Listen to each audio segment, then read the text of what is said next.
On PC and mobiles, I will show you in a few moments how to join EXERCITO Brasileiro Roblox Discord server.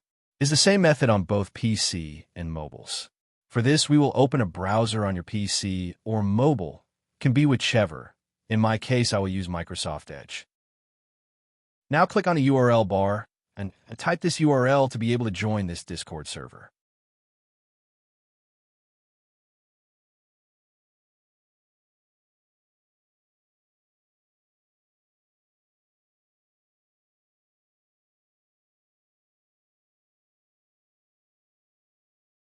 Doing this will automatically start your Discord application if you have it installed. Then click Join, and you'll have access to the Discord server.